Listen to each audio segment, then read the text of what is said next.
Tara, gala tayo sa Old Town ng Hatingan. As in, maliit lang talaga siya. Pero cute. Dito maraming maliliit na bahay. As in, kakaiba yung mga shapes.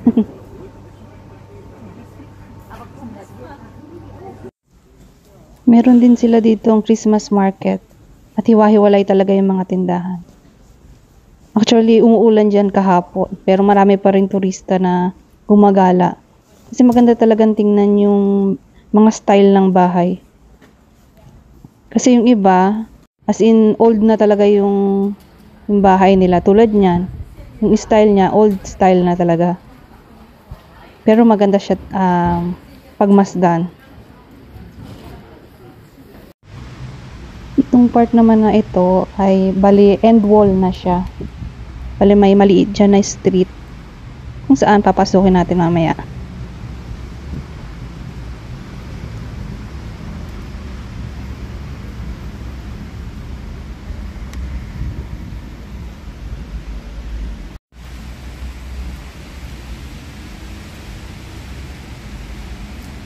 Ayan, lakad tayo papasok.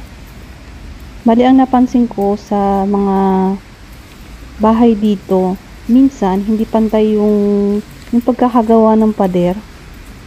Tapos usual dito yung may parang guhit-guhit yung bahay. Bali itong bahay na to, ano yan siya, yung nakikita niyo kulay itim na guhit, wood siya. May ano lang na semento. Tapos yan, cobblestones. Bali, nakakapagod maglakad dito kapag ganyan yung pinakasahig ng street. Kasi masakit talaga yan sa paa kapag matagal ka nang naglalakad. O, diba? Kakaiba yung bahay nila. Tingnan nyo, hindi pantay yung pader sa baba. Ganyan siya. Minsan parang matutumba yung bahay kasi nakatagilid. Pero matibay naman yan kasi matagal na yung bahay na yan. Matatandang bahay na pero nakatayo pa din. Nakakatuwa lang din tingnan yung pader. Biro mo, ang daming trabaho niyan. Pagpatong-patungin yung pader. I mean yung mga bato. Pinagpatong yung pader. Ayan. Tapos may nakita pa ako ditong pinakasilipan nila. Ayan, may pang Christmas pa. Hindi pa.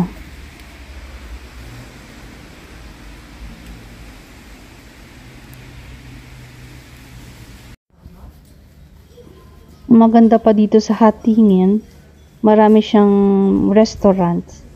Marami kang pwedeng kainan. Tsaka ang ganda talaga ng style.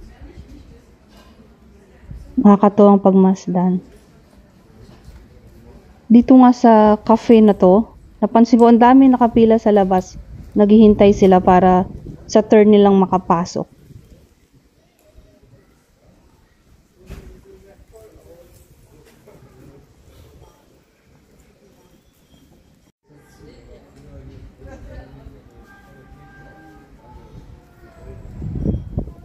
Napaka-interesting talaga pagmasdan yung mga fachwerk houses na to.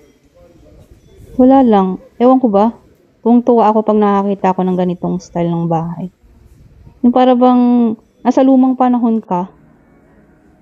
Pero cute yung pagkakagawa talaga. Ayan, panibagong street na naman yan. Kung saan-saan na lang ako nalusot dyan. Ayan, ang alam ko, simbahan yan eh. O, diba? Meron pang lumang makina. Ayan.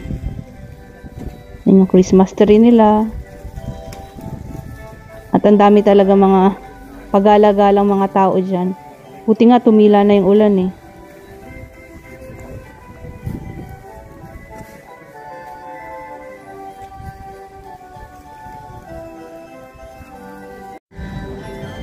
Sa part naman na ito, meron ding maliit na Christmas market. As in, maliit lang siya. Kalat kasi yung mga tindahan. Hiwa-hiwalay nila ginawa.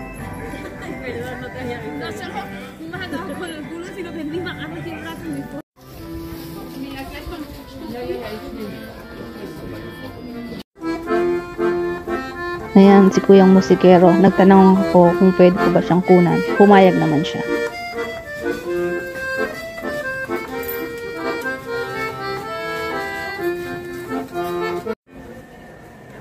Ito ang cute nito.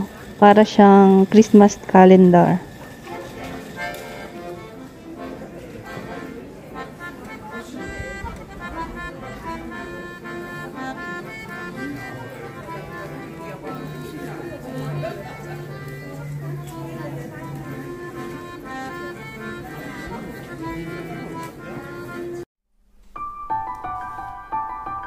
Ito naman po yung ilang photos na nakuhanan ko. Maraming salamat po sa inyong panonood. Sa susunod na gala po ulit. Bye-bye!